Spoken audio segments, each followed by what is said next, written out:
So we're back out here at Carmel Road in Atascadero, checking out the site and what kind of progress we got here. Got some plans here. Just give you a rough idea what's going on here. It's about 1,800 square feet they're building, single story. Two-car garage there on the right-hand side you can see. And each page of the plan has a different section. So we've got floor plans, we've got framing plans, there's plumbing, there's mechanical plans, there's detail plans that show how each section is going to be done. So Jerry and Steve, who are running the job here, have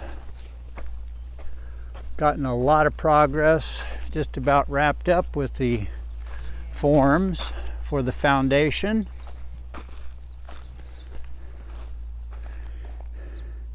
So they use these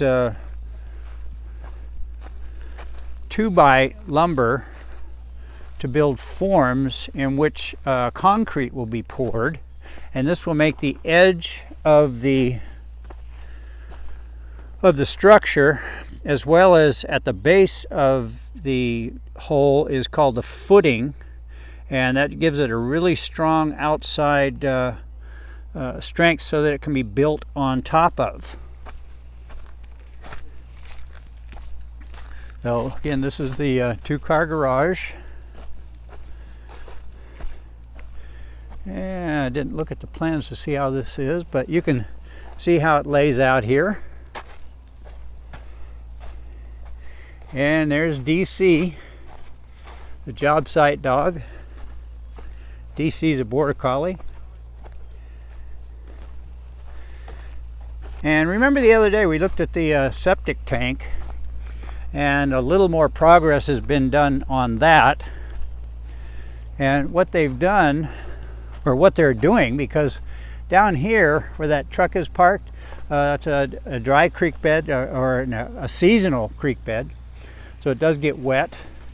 And you'll see up there where that caterpillar is, cat, is digging out where the leach field will be, which is the back end of the septic system. So the poop and pee goes into the first part here, and then you would say, well, that all has to run downhill. Where's it going to go? And they can't. They would normally put the leach field in over here below the septic tank, but because of the proximity of this seasonal creek, they have to be at least 100 feet away from it. So they had to go uphill. So what they're going to do is this second part of the tank there, you can see where it's separated. This part here, this here is the actual septic tank, and then that is the chamber that will collect the leach field material, and it will be pumped up to the leach field, which is actually back in here.